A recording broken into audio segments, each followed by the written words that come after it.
কালকের পরে দিনই হচ্ছে তোমাদের বোর্ড পরীক্ষা, মাঝখানে একদিন মাত্র গ্যাপ আছে। তো একদিন গ্যাপের মধ্যে কোন কোন টপিকগুলো তোমার আগে পড়া উচিত, সরাসরি আমরা চলো কথায় চলে যাই। তো এই পয়েন্টটা আমাদের মনে রাখতে হবে যে প্রত্যেকটা চ্যাপ্টার থেকে আমরা শুধুমাত্র ইম্পর্টেন্ট টপিকগুলো আগে পড়ে যাব। ইম্পর্টেন্ট টপিকগুলো তুমি আগে যেখান থেকে পড়ছো সেখান থেকে পড়বা। তুমি যদি একটা টেস্ট পেপার থেকে পড়ে থাকো, টেস্ট পেপার থেকে, অথবা তুমি যদি বইয়ের ভিতরে দাগায় রাখো সেখান থেকে ভাই আগে ওগুলা পড়ে ফেলবো। তাহলে কি কি টপিক আছে আগে পড়ার মতো, যে টপিকগুলো থেকে পরীক্ষায় প্রশ্ন আসে সচরাচর, তো আমি এগুলো সিলেক্ট করছি। তোমার কাছে এর বাইরে আরো অনেকগুলো টপিক আসবে, সেই টপিকগুলো তো তুমি পড়বাই। এগুলো হচ্ছে প্রাইমারি, মানে সবার প্রথমে আগে পড়ে নিবা, তাহলে সব থেকে বেস্ট হবে। তো সর্বপ্রথম আমরা ভেক্টর চ্যাপ্টার থেকে নদী নৌকার ম্যাথগুলো করে যাব। নদী নৌকার ম্যাথের মধ্যে কখন মানে সোজা অপর পারে যাওয়ার জন্য কত টাইম লাগবে, তারপর সর্বনিম্ন টাইমে পৌঁছাতে কত টাইম লাগবে, নদীর প্রস্থ দেওয়া থাকে, তারপরে আরেক প্রান্ত থেকে আরেকজন মানুষ আসে, মিলিত হবে কিনা, এই টাইপের ওয়ান কাইন্ড অফ অনেক টাইপের কোশ্চেন আসে। তো তুমি একটা দুটো ম্যাথ যদি প্র্যাকটিস করো তাহলে তুমি বুঝে যাবে যে কি টাইপের ম্যাথ পরীক্ষা আসতে পারে, অথবা তোমার মানে এমন একটা নলেজ নিয়ে যাইতে হবে যেন পরীক্ষায় হলে বসে ওগুলো সলভ করতে পারো। ঠিক আছে, পরবর্তীতে ডট গুণ ক্রস গুণনের হিসাবগুলো ভালো মতো দেখে যাব। সামান্তরিকের ক্ষেত্রফল বের করার হিসাবটা মাথায় রাখবো। ক্রস গুণ করে সামান্তরিকের ক্ষেত্রফল বের করি, লাস্টে কিন্তু মানটা বের করতে হয়। সামান্তরিকের ক্ষেত্রফল ক্রস গুণ করলে তো খালি ভেক্টর ফরম্যাটটা থাকে, সেখান থেকে তুমি মানটা বের করে ফেলবা। তার পরবর্তীতে ত্রিভুজের ক্ষেত্রফল বের করতে হয়। এই তো, তারপরে চ্যাপ্টার 2 থেকে প্রাসের ম্যাথ আসে। প্রাসের ম্যাথে সব থেকে বড় চ্যালেঞ্জিং ব্যাপার হচ্ছে আমাদের সূত্রই মনে থাকে না। তাহলে সর্বোচ্চ উচ্চতা এই যে সূত্র, টি এর সূত্র, তারপর আর এর সূত্র, আনুভূমিক পাল্লা, সবগুলো সূত্র আগে প্র্যাকটিস করব। আমার যে আরেকটা ক্লাস আসবে ফিজিক্স ফার্স্ট পেপারের উপরে, যেটা হচ্ছে সবগুলো এমসিকিউ, মানে ইম্পর্টেন্ট এমসিকিউর ভিত্তিতে, ওই ক্লাসটা একটু দেখার অনুরোধ রইল। সেখানে আমি আগে সূত্রগুলো নিয়ে, মানে আমি নিজে লিখছি সূত্রগুলো, তারপর আমি কিছু এমসিকিউ সলভ করে দিচ্ছি, তুমি ওইটা দেখতে পারো। তার পরবর্তীতে ব্যাংকিং কোণের ম্যাথ আসে চ্যাপ্টার 4 থেকে। চ্যাপ্টার 4 আরো অনেক ম্যাথ আসে, কিন্তু ব্যাংকিং কোণের ম্যাথটা সব থেকে সোজা থেকে তুমি আগে এটা প্র্যাকটিস করে নিবা। যেটা সব থেকে সোজা, যেটা বারবার আসে, ওইটা আগে পড়ে ফেলো, তারপরে কঠিনগুলাতে আস। কেন? কারণ তুমি যদি আগে কঠিনগুলা পড়ো দেখবা যে পড়া আগাচ্ছে না। সহজগুলা বা যেটা বারবার আসে ওইটা যদি আগে সলভ করে ফেলি, তাহলে দেখবো যে মানে মানসিক একটা শান্তি আসতেছে। তো ব্যাংকিং কোণের সূত্র তো জানি আমরা। তো ব্যাংকিং কোণে সবসময় এটা খেয়াল রাখবো যে কোন ভ্যালুটা দিছে বলতে তোমার এই ভ্যালুটা দিছে নাকি এই উচ্চতাটা দিছে, একটু খেয়াল করে অ্যান্সার করবো। এটা পারো আশা করি, তারপরও বলার জন্য বললাম। চ্যাপ্টার 5 থেকে আমাদের কুয়ার ম্যাথ আসে। তো একটা পাম্প নষ্ট হয়ে যায়, আরেকটা পাম্প ইউজ করি, তারপর ইউজ করে কতক্ষণ পরে মানে বাকি পানি শূন্য হবে, এই টাইপের কিছু ম্যাথ আসবে। তো কুয়ার ম্যাথটা ভালো মতো আগে প্র্যাকটিস করে নেব। কুয়ার ম্যাথে সবসময় হিসাব করতে হয় যে ভর কেন্দ্রের সরণ, এটা কিন্তু ভুল হয় আমাদের। ভর কেন্দ্রের সরণ কিভাবে বের করবা আমি 20 মিনিটের ক্লাসে সিরিজে সবকিছু বলে দিছি, আমি লাস্টে দেখাচ্ছি আবার। তারপর চ্যাপ্টার 6 থেকে মুক্তি বেগের সূত্রটা মনে রাখবো, রকেটের বেগের সূত্র মনে রাখবো। দুইটা সূত্র কিন্তু অনেকে পারো না, অনেকে ভিডিও দেখতেছো দুইটা সূত্রই মনে নাই তোমার। তো মুক্তি বেগ, রকেটের বেগ, রকেটের তারপর যে টি এর মান, তারপর রকেট কত উচ্চতায় উঠছে, এই টাইপের ম্যাথগুলোর জন্য আরো কিছু সূত্রাবলী আছে, যেটারও কিছু টেকনিক আছে, ওটাও ক্লাসে বলে দিছি। তো ওই ক্লাসগুলো আমি দেখাচ্ছি একটু পরে। তারপর ইয়ং এর গুণাঙ্কের একটা ম্যাথ আসে। তারপর ইয়ং এর গুণাঙ্ক ছাড়াও চ্যাপ্টার 7 এ আরো অনেকগুলো ম্যাথ আসে অনেক টাইপের, যেমন তোমার কিছু ছোট ফোঁটা বড় ফোঁটায় পরিণত করলে কত কাজ হয়, এই টাইপের ম্যাথ। বাট ইয়ং এর গুণাঙ্ক আগে তুমি শেষ করবা, ওগুলা পরে। কৈশিকনলের ম্যাথ পরে। পাহাড়ের উচ্চতা বের করার ম্যাথ, এটাও আগে শেষ করে ফেলবো। তাছাড়া চ্যাপ্টার 8 থেকে পর্যাবৃত্ত গতি চ্যাপ্টারের ক্ষেত্রে প্রথমে যে সূত্রাবলীগুলো আছে ওইটাকে খেয়াল করে নিব, যে y = s sin omega t, v এর সূত্র কি, a সূত্র কি, a max এর সূত্র কি। আগে সূত্রগুলো যদি মাথায় থাকে তখন তুমি ওই সমীকরণটা দেখে বের করতে পারবা যে অ্যান্সারটা কি, মানে চাইছেটা কি আসলে টিচার। এই তো। তারপর চ্যাপ্টার 9টা আমি স্কিপ করছি, কারণ চ্যাপ্টার 9 আমার মনে হয় যে আপাতত প্রথমে পড়ার দরকার নেই, তুমি শেষে পড়ো। তারপর শিশিরাঙ্কের একটা ম্যাথ আসে, শিশিরাঙ্কের ম্যাথ তো পারতে হবেই, এখানে কোনো তো অপশন নাই। এই কয়টা টপিক আগে তুমি শেষ করে ফেলবা, পরের কথা পরে তুমি যা মন চায় তাই পড়বা। তারপর আমরা কিছু এক্সাম হল স্ট্র্যাটেজি নিয়ে আলোচনা করি।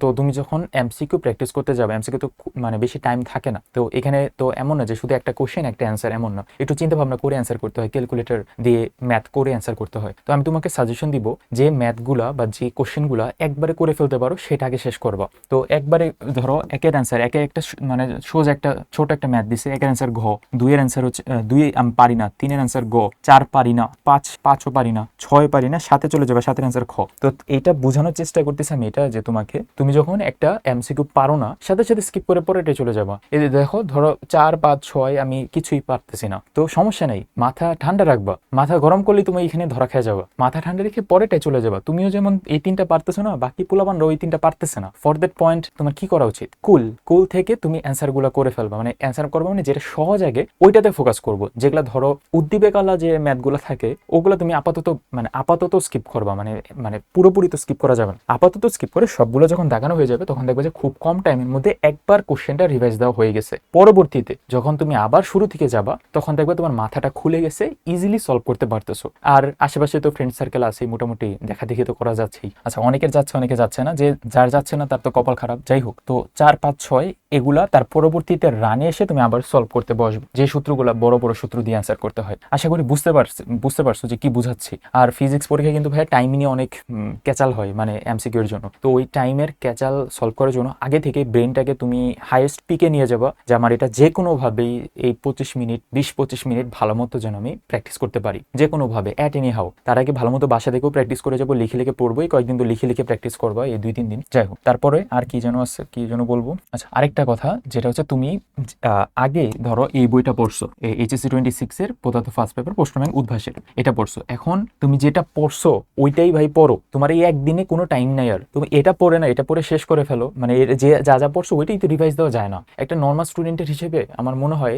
আর তোমার এক্সট্রা কিছু পড়ার টাইম নেই। যে আমি যে এমসিকিউ ক্লাসটা দিচ্ছি, ওই এমসিকিউ ক্লাসের মধ্যে আমি অলরেডি যা পড়াইছি ওগুলো নিয়ে আবার আলোচনা করছি, ওগুলো নিয়ে আবার সূত্রগুলাই লিখছি। কেন আমি সূত্রগুলাই লিখছি? আমি তোমাকে কেন অ্যাডভান্স জিনিস পড়াবো না, বা অ্যাডভান্স জিনিস আমার দরকার নেই তোমাকে বলার বা পড়ানোর, বিকজ ওই টাইমটা তো নাই। ওই টাইমটা তো তোমার এই লাস্ট 1-2 বছরে তুমি মানে পড়েই আসো, তো ওগুলো আমাদের ফোকাস করার এখন দরকার নেই। আর এইটাই, আর কিছু না। আর যেটা বলতেছিলাম যে তুমি যদি সূত্রগুলো তোমার লেখা না থাকে, তাহলে তুমি উদ্ভাসের বই থেকে দেখবে যে শুরুর দিকে চ্যাপ্টার 5, চ্যাপ্টার 6, চ্যাপ্টার 7, 8 সবগুলো চ্যাপ্টারই শুরুর দিকে ইম্পর্টেন্ট সূত্রগুলো দেওয়া। তোমার যদি প্রিপারেশন কিছু না থাকে ভাইয়া, তাহলে তুমি সবার প্রথমে এগুলা দেখে দেখে, এই যে যেমন দেখবা যে কালকের পরীক্ষায় ধনাত্মক কাজের থিটার মান কত এটা আসছে, ঋণাত্মক কাজের থিটার মান কত আসছে, এগুলো দেখে দেখে সামনে আগাবো। তারপর যেটা ধরো তোমার সূত্রটা করা প্রয়োজন, যেমন তুমি ধরো এটা, এই যে এই সূত্র তোমার জানো না বা ভুলে গেছো, এই P = F.V, তো এটা তুমি লেখলা খাতায় লিখে তারপরে পরের পেজে চলে গেলা। তো এইভাবে নিজের কাজ নিজের করতে হবে, কেউ তোমার করে দিতে পারবে না। তো খাতা কলম নিয়ে বসে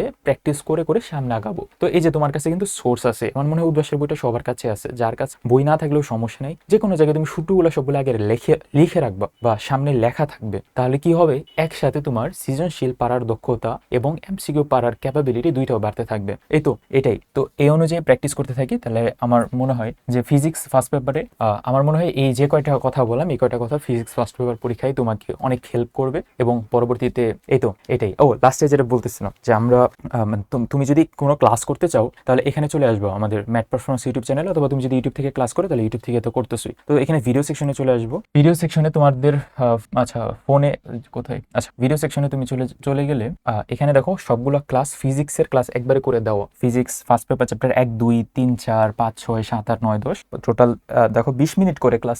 তো তুমি যদি 1.5x দিয়ে ক্লাসগুলোও দেখো তাহলে তোমার 1 থেকে 1.5 ঘন্টার মধ্যে ক্লাস শেষ হয়ে যাবে। ক্লাসগুলো দেখলে অ্যাটলিস্ট মিনিমাম বুঝতে পারবে যে কি টাইপের ম্যাথ আসতে পারে পরীক্ষায়। আর কি যেন বলছিলাম তোমাকে, এই যে কোয়ার ম্যাথগুলো না, যে কোয়ার ম্যাথগুলো কিভাবে করবো এখানে মনে আমি বলে দিচ্ছি। আচ্ছা বলছি, আমি তো আমার ক্লাস আমার মনে আছে তো আমি বলে দিছি, তুমি যাই আমার নেটের অবস্থা ভালো না হোয়াট এভার, তো তুমি এই ক্লাসগুলো দেখতে পারো, তাহলে একটা আমার মনে হয় এটা বেস্ট প্রিপারেশন হবে। তো হ্যাঁ, ফিজিক্স ফার্স্ট পেপার পরীক্ষার জন্য সবার জন্য থাকবে শুভকামনা।